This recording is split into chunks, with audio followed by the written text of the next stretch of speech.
एक बार फिर से पार्ट 3 पढ़ते हैं आज। कूलम्ब के नियम, कूलम्ब्स लॉ आज पढ़ते हैं अपना, देख लेगा कूलम्ब के नियम क्या होता है। तो पहले लिखते हैं अपना कूलम्ब के, ओकर बाद कौन सी लिखे हैं नियम। अब कूलम्ब के नियम यहाँ पर देखते जाएगा क्या होता है। कूलम्ब का नियम जो होता है दो आवेश के बीच लगने वाले बल को बताता है। कूलम्ब का नियम कौन सी बताता है? दो आवेश के बीच लगने वाला बल को बताता है कि लगने वाला बल कितना है।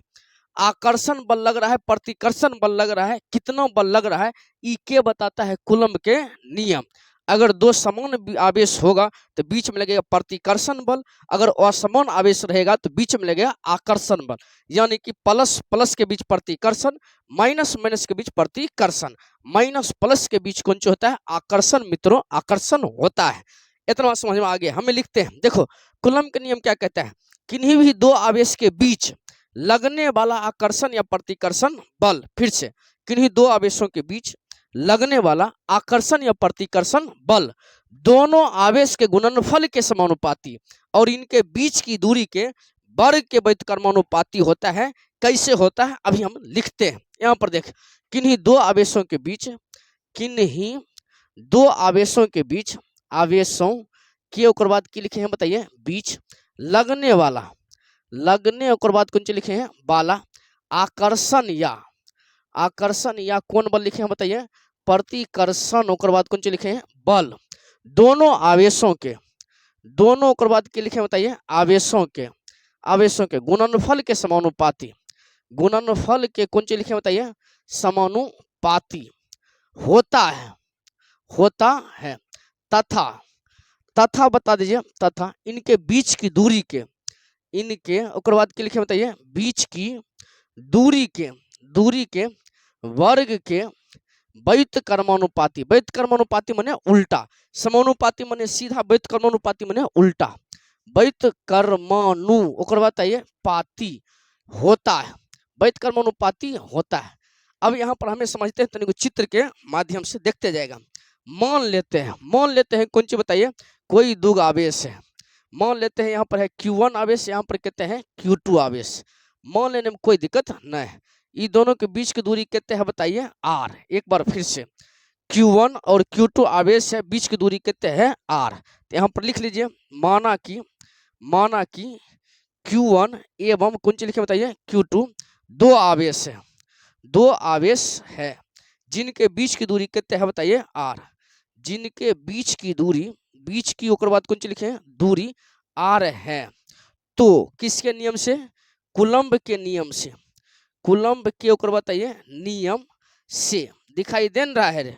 कूलम्ब के ओकर बाद बताइए? नियम से। कूलम्ब के ओकर बाद बताइए? नियम से। कूलम्ब के नियम की कहता है? आवेश के बीच लगने वाला बल, यानी कि F जो होता है दोनों आवेश के गुणनफल, दोनों आवेश के कौन सी लिखे हैं? गुणनफल के कौन सी होता है? समानुपाती। समानुपाती का चिन्ह ऐसा ही होता है। एक मान दो समीकरण कहते हैं एक। और कौन सी कहता है? बीच लगने वाला आकर्षण या प्रतिकर्षण बल दोनों आवेशों के गुणनफल के की होता है? समानुपाती। दोनों आवेश के गुणनफल के की लिखे? समानुपाती।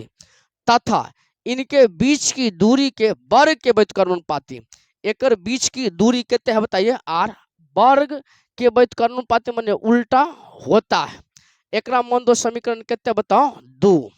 फिर से समीकरण कहते मान दिए हैं दो। एक बार फिर से, वर्ग के दूरी के, सॉरी, बीच की दूरी के वर्ग के व्युत्क्रमानुपाती माने उल्टा होता है। अब आ जाओ, समीकरण कितने से बताइए?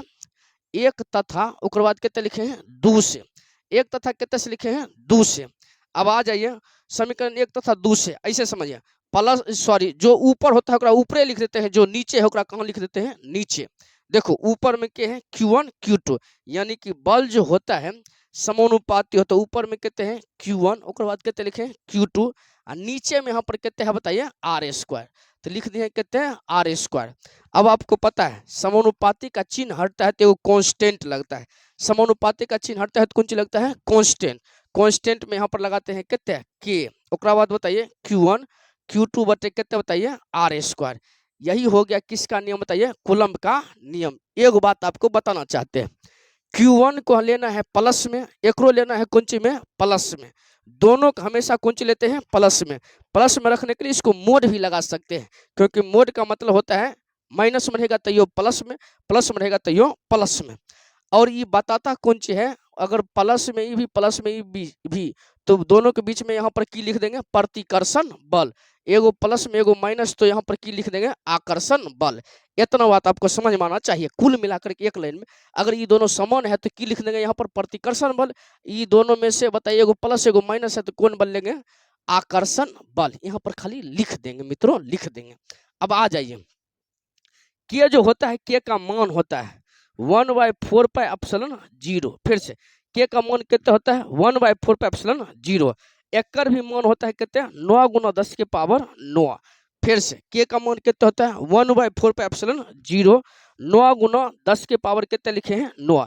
के बराबर इतना, इतना बराबर भी इतना। एक बार फिर से के का मान कितना होता है 9 × 10 के पावर 9, 1/4πε0। एप्सिलॉन नोट बोलते हैं, यहाँ पर लिखेंगे एप्सिलॉन नोट का भी मान 1/4πε0 का भी मान कितना होता है 9 × 10 के पावर 9, यानी कि के बराबर इतना, इतना बराबर इतना होता है। अब आगे हम पढ़ते हैं, यहाँ पर देखिए एप्सिलॉन नोट को बोलते हैं निर्वात की विद्युतशीलता। एप्सिलॉन नोट को कौन सी बोलते हैं बताइए, एप्सिलॉन नोट को कौन सी बोलते हैं निर्वात की विद्युतशीलता। एप्सिलॉन नोट कौन सी है बताइए, निर्वात की, ओकर बाद बताइए विद्युत, ओकर बाद की लिखे बताइए शीलता, निर्वात की विद्युतशीलता। अभी देखते हैं की होता है। देखो निर्वात की विद्युतशीलता का मतलब की हो गया, जैसे देखो जैसे ले चले अंतरिक्ष में, अंतरिक्ष में दो आवेश रखे हैं, एक आवेश ए, एक आवेश कितने लिखे हैं बी, बीच में कोई नहीं है तो बल कौन सी लगेगा ज्यादा। और वही तो अपने बता दो, अब आ जाओ पानी में दोनों का आवेश के बीच ले करके, तो बता दो आवेश ए और आवेश बी है, बीच में कौन सी है पानी। अब दोनों के बीच में लगने वाला बल क्या हो जाएगा घट जाएगा।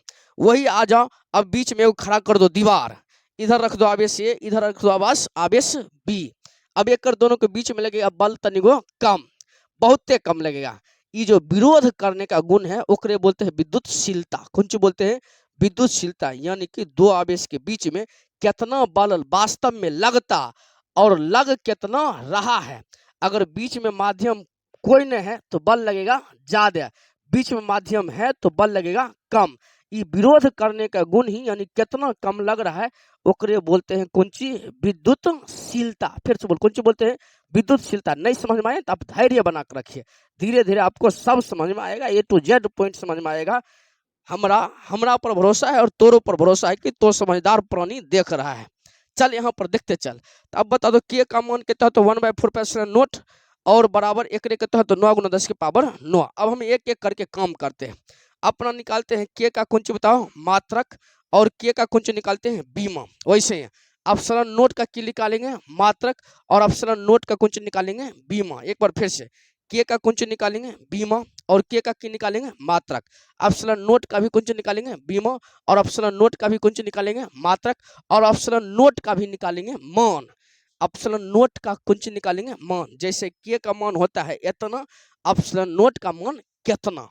ये तीन गो बात निकालेंगे, ये वीडियो को रोक देंगे। ये आपका कूलम का नियम हो गया है, इतने बात होता है कूलम के नियम। इसको मिटाते हैं, आप स्क्रीनशॉट ले लीजिए। अगला यहाँ पर देखेगा, तो आगे हम क्वेश्चन बना लेते हैं। कौन सी बनाते हैं बताइए, के की बीमा, सॉरी के का मात्रक के लिख दे पहले, के का कौन सी लिखेंगे बताइए मात्रक, के का मात्रक अपना निकालते हैं पहले। तो जानता है चूंकि F बराबर कौन सी होता है के Q1 Q2 बटे कितने R²। चल बल F माने बल, बल का मात्रक की होता है न्यूटन। ये के का मात्रक अपना निकालना है। Q1 आवेश है तो आवेश का मात्रक की होता है कूलम, आवेश का मात्रक कितना होता है कूलम। ये Q2 एकर भी आवेश है, Q2 भी आवेश है तो एकर भी मात्रक कितना हो जाएगा कूलम, बटे ये R कौन सी है दूरी, बीच की दूरी, दूरी का मात्रक की होता है मीटर। और यहाँ पर क्या R है 2 तो दूरी के स्क्वायर है, तो यहाँ भी कितना हो जाएगा मीटर का स्क्वायर। तो कितना लिख दिए हैं बताओ मीटर का स्क्वायर। अब आ जाओ ये मीटर के स्क्वायर इन्हें भाग में तेने कर कौन हो जाएगा गुना, तो न्यूटन मीटर स्क्वायर बराबर कितना लिखेंगे के सी गुना सी, तो C² न हो जाएगा। तो बताओ C² इधर गुना तो इधर अगर कौन हो जाएगा भाग में, न्यूटन मीटर स्क्वायर प्रति कौन लिखेंगे कूलम स्क्वायर, यानी कि के का मात्रक कितना हो जाएगा अपने बताओ न्यूटन मीटर स्क्वायर प्रति कूलम स्क्वायर। एक बार फिर से के का मात्रक कितना होता है न्यूटन मीटर स्क्वायर प्रति कूलम स्क्वायर हो गया है। अगला निकालते हैं एप्सिलॉन नोट का मात्रक। किसका निकालते हैं बताओ एप्सिलॉन नोट का, और बाद की लिखे हैं मात्रक। देखते जाएगा। तोरा पता है विनोद की पता है, तोरा पता है F बराबर कितना होता है K Q1 Q2 बटे कितने हैं R स्क्वायर, पता है कूलम के नियम से। अब बताओ F माने बल का मात्रक कितना होता है न्यूटन। तनी देर एक बार रोक दो, एक F का F रहने दो। K का मान कितना होता है 1/4πε0। और अगला बता दो Q1 Q2 बटे कितने लिखे हैं R स्क्वायर।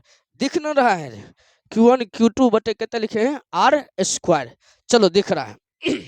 अब आ जाओ, बल का मात्रक कितना होता है न्यूटन बराबर, एक का मात्रक नहीं होता है, 4 का भी मात्रक नहीं होता है, पाई का माने होता है 22/7, एक भी कोई मात्रक नहीं होता है। तो एक लाइन में एक लिख दे कितने 1/ε0।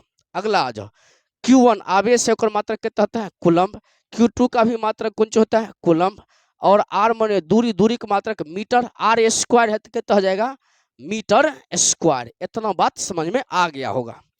अब बता दो न्यूटन, ई कितना लिखेंगे 1/ε0 गुना सी, गुना सी कितना हो जाएगा C स्क्वायर बटे कितना हो जाएगा मीटर स्क्वायर। अब आ जाओ एप्सिलॉन नोट एन भाग में तेने कुछ हो जाएगा गुना में, की लिख दे एन एप्सिलॉन नोट बराबर ही कितना हो जाएगा कूलम्ब स्क्वायर बटे मीटर स्क्वायर। अभी न्यूटन इधर गुना में तेने अगर कुछ हो जाएगा भाग में, तो एप्सिलॉन नोट बराबर कितना हो जाएगा कूलम्ब का स्क्वायर बटे न्यूटन, और बाद की लिखे हैं मीटर स्क्वायर। तब अपने बता दो एप्सिलॉन नोट का मात्रक कितना हो जाएगा, एक लिखेंगे कूलम्ब स्क्वायर प्रति न्यूटन मीटर स्क्वायर।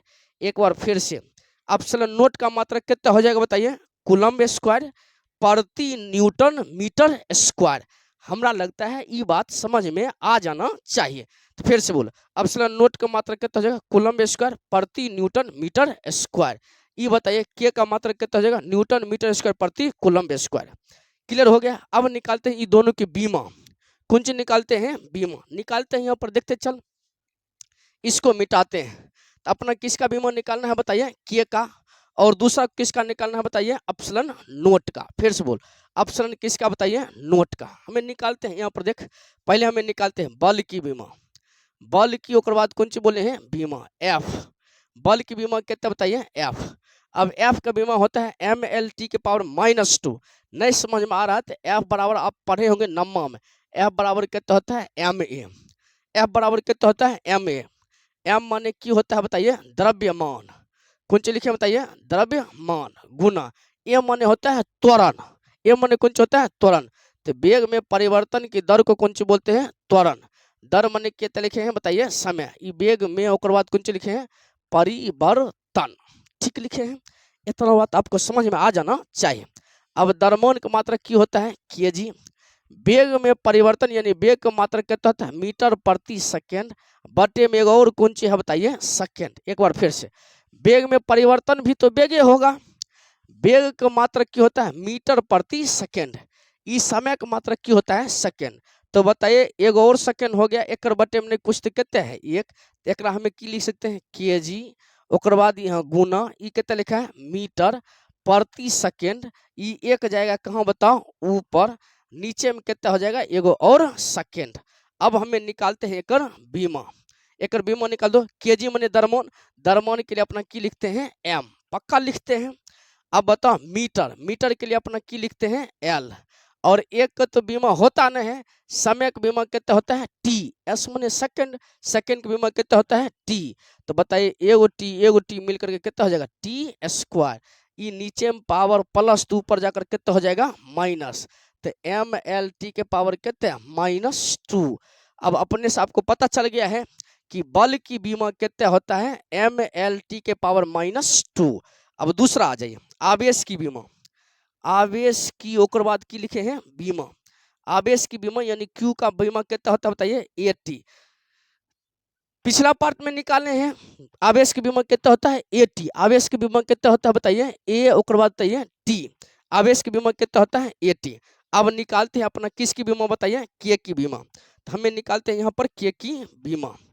तो K की बीमा, तो K का मात्रक कितना होता है न्यूटन मीटर स्क्वायर, तो न्यूटन ओकर बताइए मीटर स्क्वायर प्रति कितना लिखे हैं कूलम्ब स्क्वायर, यही ना है न्यूटन मीटर स्क्वायर प्रति कूलम्ब स्क्वायर। अब आ जाओ एक बीमा निकाल दो, अपना जानते हैं न्यूटन में बल, बल की बीमा कितना निकला है MLT के पावर -2। चल गुना ये बताओ मीटर स्क्वायर, मीटर माने एल, तो ये कितना हो जाएगा बताइए, एल का स्क्वायर बटे कूलम स्क्वायर, कूलम के विमा कितना होता है 80, आवेश के विमा कितना होता है 80, और दूग है तो कितना हो जाएगा बताइए, ए स्क्वायर टी स्क्वायर, ए स्क्वायर और कितना बताइए टी स्क्वायर। अब अपने से बता दीजिए यहाँ पर कितना लिखे, टी स्क्वायर ऊपर जाएगा तो कितना हो जाएगा माइनस, एक बार लिखते हैं एम एल टी के पावर कितने -2, वो कितना हो गया एल स्क्वायर, ई ए स्क्वायर प्लस में तो ऊपर जाकर कितना हो जाएगा -2, और टी के स्क्वायर तो वो भी जाकर कितना हो जाएगा -2। तो एक हम लिखते हैं एम का कितने लिख दिए, एम एल और एल स्क्वायर कितना हो जाएगा एल क्यू, टी स्क्वायर और बताइए ये टी स्क्वायर, दोनों का दोनों माइनस में है, आधार सेम तो पावर जुट जाएगा, -2 मिलकर के कितना हो जाएगा -4, और ये बताइए ए के पावर कितने हैं माइनस, उसके बाद बताइए 2, तो अपना लिख दिए -2। अब अपने बता दीजिए बल की विमा F बराबर कितना होता है एम एल टी के पावर -2, आवेश की विमा कितना होता है 80, के का मात्रक कितना होता है न्यूटन मीटर स्क्वायर प्रति कूलम स्क्वायर, न्यूटन माने बल, बल की विमा इतना, मीटर स्क्वायर माने मीटर माने एल, एल के स्क्वायर यहाँ पर कितना लिख दिए एल के स्क्वायर प्रति कूलम स्क्वायर, कूलम के विमा कितना होता है 80, तो यहाँ पर कितना लिख दिए दूग है ए कूलम स्क्वायर, तो ए स्क्वायर टी स्क्वायर, नीचे में प्लस तो ऊपर जाकर कितना हो गया माइनस। ई किसका बीमा हो गया विनोद, के का, किसका बीमा हो गया बताइए के की बीमा, के की ओकर बाद की लिखे हैं बीमा। हमरा लगता है अब बात समझ में आ जाना चाहिए। अब निकालते हैं किसका अपसलन नोट की बीमा, किसका निकालते हैं बीमा अपसलन नोट का, इसको मिटाते हैं, आप स्क्रीनशॉट ले लीजिए। अब आते हैं अपना अपसलन नोट की बीमा, यहाँ पर देखते जाएगा। तो अगला बता दो अपसलन नोट की बीमा, तो बताइए अपसलन नोट ओकर बाद की लिखे हैं की, ओकर बाद की लिखे हैं बीमा, देखते जाएगा अपसलन नोट की बीमा। तो अपसलन नोट का मात्रक कितना होता है आप बता दीजिए, यहाँ पर लिखा हुआ अपसलन नोट को ओकर बाद बताइए मात्रक कितना होता है बताइए, कूलम स्क्वायर प्रति, प्रति माने बट्टा न्यूटन, ओकर बाद की लिखे मीटर स्क्वायर। अभी आपको तनी देर पहले पता चला है एफ के बीमा कितना होता है एम एल टी के पावर -2, और दूसरा बता दो क्यू माने आवेश के बीमा कितना होता है ए, ओकर बाद की लिखे हैं टी, यह होता है बीमा। चल अब आ जाओ आवेश सी माने कुलम, कुलम माने कौन सी बताइए आवेश, आवेश के बीमा कितना होता है ए टी, स्क्वायर है तो कितना हो जाएगा ए स्क्वायर टी स्क्वायर बटे न्यूटन, न्यूटन माने बल, बल के बीमा कितना होता है एम एल टी के पावर -2, एम एल टी के पावर कितना लिखे हैं -2 गुना एम माने मीटर, मीटर के लिए बीमा की लिखते हैं एल, तो मीटर के स्क्वायर तो यहाँ पर कितना हो जाएगा एल स्क्वायर। अब इसको ऊपर भेज दो ए स्क्वायर टी स्क्वायर, ये बता दो एक पर पावर 1 के ऊपर पावर 1, तो देख यहाँ पर एम पर पावर 1 तो ऊपर जाकर कितना हो जाएगा एम पर -1, ई एल पर पावर ई एल है, एल पर पावर 1 यहाँ पर एल स्क्वायर, एल गुना एल स्क्वायर कितना हो जाएगा एल क्यू, नीचे में एल क्यू तो ऊपर जाकर कितना हो जाएगा -एल क्यू। अब आ जाओ सॉरी -एल क्यू बोल दिए, एल के पावर -3। अब आ जाओ टी के पावर यहाँ पर -2 तो ऊपर जाकर टी के पावर कितना हो जाएगा +2। अब एक रे खाली लिख दो अपने से कितना हो जाएगा, यहाँ पर देख एम पर -1 तो पहले एम पर -1 लिख दो, ये बता दो टी स्क्वायर है तो यहाँ पर कितना लिख दो टी स्क्वायर लिख दिए हैं, टी स्क्वायर गुना टी स्क्वायर कितना हो जाएगा टी के पावर 4। अब बता दो यहाँ पर एल का पावर कितना हो गया -3, और ए का पावर कितना हो गया यहाँ पर 2, मतलब कि एगो दाएं बाएं खाली कर दिए हैं। ये हो गया किसका बीमा अपसलन नोट की बीमा, एम पर -1 टी के पावर 4 एल के पावर -3 ए के पावर कितने 2, ये किसका बीमा हो गया है विनोद जी बताइए अपसलन नोट के। अब निकालते हैं अपसलन नोट का मान, कौन सी निकालते हैं बताइए मान, इसको मिटाते हैं अपसलन नोट का कुंजी निकाल देते हैं मान, यहाँ पर देखते जाएगा अपसलन नोट का निकालते हैं मान, नोट का कुंजी निकालते हैं मान। आपको पता है कि बताइए 1/4 पाई अपसलन नोट बराबर कितना होता है 9 गुना 10 के पावर कितना बताइए 9, यह होता है मान, आपको पता है अभी तनी देर पहले लिखा है। अब बताइए यहाँ पर 1/4 का कितना लिख दिया 4, ई पाई का माने कितना होता है 22/7, यहाँ पर कहते हैं अपसलन नोट बराबर यहाँ पर कितना लिखे 9 गुना 10 के पावर 9 गुना एक कितने कर सकते हैं 1 से कर सकते हैं, क्योंकि 1 से गुना करने पर फर्क पड़ता नहीं है। अब बताइए ये अपसलन नोट इन्हें भाग में तेने अगर कुंच हो जाएगा गुना, 9 गुना 10 के पावर 9 इधर गुना तेने अगर कुंच हो जाएगा भाग। तो हमें लिखते हैं, देखिए 1 बटे ई कितने लिखे हैं 4, ई गुना कितने हैं 22, ई 7 नीचे है तो 7 कहाँ चला जाएगा ऊपर, कितने लिख दिए 7। अब बताइए गुना ई बताइए इधर गुना में तेने अगर कुंच में हो गया है भाग में, तो भाग में क्रमण कितने हैं 9 गुना 10 के पावर कितने 9 बराबर ये अपसलन नोट इन्हें गुणम तेने अगर सॉरी इन्हें भाग में तेने अगर कुंच हो जाएगा गुना, तो अपसलन नोट गुना 1 तो कितना हो जाएगा अपसलन नोट। अब आ जाइए इसी को हल कर दीजिए, ये कहते हैं 7 बटे ये बताइए कितना हो जाएगा 9 चौके 36 गुना कितने लिखे हैं 22 और बताइए ये गुना कितने हैं 10 के पावर कितने बताइए 9, 10 के पावर कितने लिखे हैं 9 बराबर अपसलन नोट इधर लिख देते हैं। अब बताइए कितने लिखे हैं 7 बटे, अब आ जाइए यहाँ पर 36 गुना कितने लिखेंगे 22 36 दूनी के 72, 36 दूनी के 72 कितना हो जाएगा 2 7 2 9 और कितना हो जाएगा 7, तो 700 कितने 92, तो लिख देते हैं 700 कितने 92 लिख दिए ठीक है। अब बताइए ई पावर 10 के पावर 9 है नीचे प्लस में तो ऊपर जाकर कितना हो जाएगा माइनस, तो 10 के पावर कितना हो जाएगा -9 बराबर यहाँ पर कितने लिखे अपसलन नोट। अब आ जाइए आप एकरा हमें लिखते हैं 7 पर एगो जीरो बढ़ाएंगे तो एगो प्लस उधर बढ़ेगा तो कितना हो जाएगा -10, एगो और बढ़ाएंगे तो कितना हो जाएगा -11, एगो और बढ़ा देंगे तो कितना हो जाएगा -12, तो 10 के पावर कितने लिख दो -12 बटे 700 कितने लिख दिए 92 बराबर अपसलन नोट। अब 7000 में कितने से भाग दे दो बताओ 792 से, तो आ जाएगा कितने 8.85 गुना 10 के पावर -12 ये कौन सी में आएगा बता दो लगभग बराबर कितने अपसलन नोट, तो अपसलन नोट का मान कितना हो गया है 8.85 गुना 10 के पावर -12। ये थोड़ा सा बोरिंग हो गया है, थोड़ा सा आप झेल लीजिए। बोरिंग का मतलब होता है कि कैलकुलेशन ज़्यादा है, तोहर दिमाग भी काम कर नहीं रहा था, कैसियो करके घींच घींच के देख रहा था। अब हमें की करें तो ही बताओ, हमारे तो काम है कि बताना, तैयो तो झेल लेगा, हमें समझते हैं माई का लाल यहाँ पर सब देख रहा है। चलो अगला क्लास करते हैं अगला दिन।